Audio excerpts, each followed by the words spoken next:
ಪ್ರತಿಧ್ವನಿ ಕನ್ನಡ, ಪ್ರತಿಯೊಬ್ಬ ಕನ್ನಡಿಗನ ಧ್ವನಿ. ನರೇಂದ್ರ ಮೋದಿ ಹಠಾವ್ ಅಂತೇಳಿ ಲಾಲು ಹೇಳ್ತಾನೆ. ಜೈಲಿಗೆ ಹೋಗಿ ಬಂದ ಮೊನ್ನೆ ಆಕಳ ಮೇವು ತಿಂದವ. ರಾಮ ಮಂದಿರ ನಿರ್ಮಾಣ ಆಗ್ಲಿಕ್ಕೆ ಸಾಕಷ್ಟು ಅಡಚಣೆ ಮಾಡಿದಂತ ಮುಲಾಯಂ ಸಿಂಗ್ ಆಗ್ಲಿ ಅವ್ರ ಮಗ ಆಗ್ಲಿ ನರೇಂದ್ರ ನುಡಿದರೆ ಬೆಂಕಿಯ ಉಂಡೆ ಅಂತೆ, ನುಡಿದರೆ ಎದುರಾಳಿಯ ನಡಕು ಹುಟ್ಟಿದಂತೆ.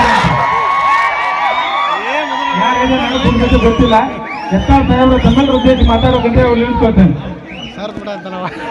ಬೋಲೋ ಭಾರತ್ ಮಾತಾ ಕಿ ವಂದೇ, ಛತ್ರಪತಿ ಶಿವಾಜಿ ಮಹಾರಾಜ್ की, ವೀರರಾಣಿ ಕಿತ್ತೂರು ಚೆನ್ನಮ್ಮಾಜಿ की, ಕ್ರಾಂತಿವೀರ ಸಂಗೊಳ್ಳಿ ರಾಯಣ್ಣನವರಿಗೆ, ಭಾರತ ರತ್ನ ಡಾಕ್ಟರ್ ಬಾಬಾ ಸಾಹೇಬ್ ಅಂಬೇಡ್ಕರ್ ಅವರಿಗೆ, ಸಂತ ಸೇವಾಲಾಲ್ ಮಹಾರಾಜ್ की, ಭಾರತ ರತ್ನ ಬಾಬು ಜಗಜೀವನ್ ರಾಮ್ ಅವರಿಗೆ, ಅಂಬಿಗರ ಚೌಡಯ್ಯನವರಿಗೆ, ವಿಶ್ವಗುರು ಬಸವಣ್ಣನವರಿಗೆ, ರಾಜಮಾತಾ ಇಲ್ಲಾಬಾಯಿ ಹೋಳ್ಕರ್ ಅವರಿಗೆ, ಮಹರ್ಷಿ ವಾಲ್ಮೀಕಿ ಅವರಿಗೆ, ಸ್ವಾತಂತ್ರ್ಯ ವೀರ ಸಾವರ್ಕರ್ ಅವರಿಗೆ, ಸಂತ ಕನಕದಾಸರಿಗೆ ಜೈ ಶ್ರೀರಾಮ್.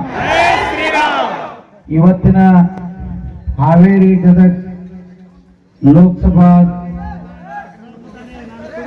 ಚುನಾವಣೆ ಭಾರತದ 2024 ಸಾರ್ವತ್ರಿಕ ಲೋಕಸಭೆ ದಿನಾಂಕ 7 ಮೇ ಅಂದು ನಡೆಯಲಿರುವಂತಹ ಚುನಾವಣೆಯ ಪ್ರಚಾರದ ನಮ್ಮ ಪಕ್ಷದ ಅಭ್ಯರ್ಥಿಗಳು ಕರ್ನಾಟಕ ರಾಜ್ಯದ ನಿಕಟಪೂರ್ವ ಮುಖ್ಯಮಂತ್ರಿಗಳು ನಮ್ಮ ಆತ್ಮೀಯರಾದಂಥ ಶ್ರೀ ಬಸವರಾಜ ಬೊಮ್ಮಾಯಿಯವರ ಚುನಾವಣಾ ಪ್ರಚಾರದ ವೇದಿಕೆ ಮೇಲೆ ಉಪಸ್ಥಿತರಿರುವಂಥ ನಮ್ಮ ಇಲ್ಲಿನ ಮಂಡಳ ಅಧ್ಯಕ್ಷರಾದಂಥ ಶ್ರೀ ಸುನೀಲ್ ಮಹಾಂತ್ ಶೆಟ್ಟರ್ ಅವರೇ, ನಮ್ಮ ಜನಪ್ರಿಯ ಖ್ಯಾತ ವೈದ್ಯರು, ಕರೋನಾ ಸಂದರ್ಭದಲ್ಲಿ ಬಹಳ ಅಭೂತಪೂರ್ವವಾಗಿ ಸೇವೆಯನ್ನು ಮಾಡಿದಂತಹ ಶಾಸಕರಾದಂತಹ ಶ್ರೀ ಚಂದ್ರು ಲಮಾಣಿ ಅವರೇ, ಈಗ ತಾನೇ ಮಾತನಾಡಿದಂತ ಕಪತ್ನವರು ಸಣ್ಣೀರಪ್ಪ ಹಳೆಪ್ಪನವರವರೇ, ಬಾಪೂಜಿ ಕಪತ್ನವರವರೇ, ಪ್ರಕಾಶ್ ಮಾದಿನ್ ಶೆಟ್ಟಿ ಅವರೇ,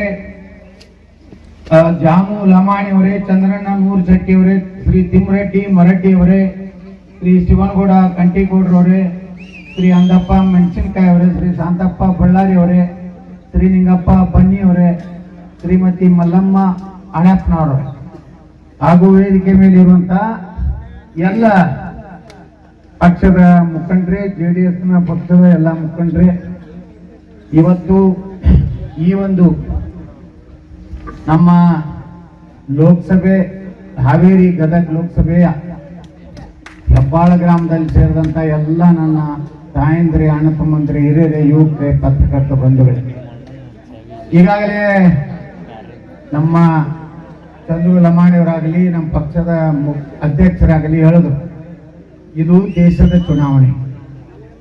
ನಾವು ದೇಶ ಯಾರ ಕೈಯಾಗ ಕೊಟ್ರೆ ಭಾರತ ಸುರಕ್ಷಿತ ಇರ್ತದೆ.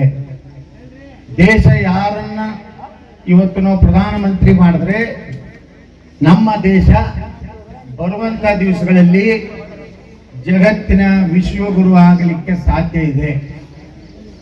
14 ವರ್ಷ ಗುಜರಾತದ ಮುಖ್ಯಮಂತ್ರಿಗಳಾಗಿ, ಭಾರತದ ಪ್ರಧಾನಮಂತ್ರಿಗಳಾಗಿ 10 ವರ್ಷ, 24 ವರ್ಷದ ಅವಧಿಯಲ್ಲಿ ಶ್ರೀ ನರೇಂದ್ರ ಮೋದಿಯವರು ಒಂದು ಭ್ರಷ್ಟಾಚಾರದ ಹಗರಣವನ್ನ ತೆಗಿಲಿಕ್ಕೆ ಯಾರಿಗೂ ಆಗಲಿಲ್ಲ.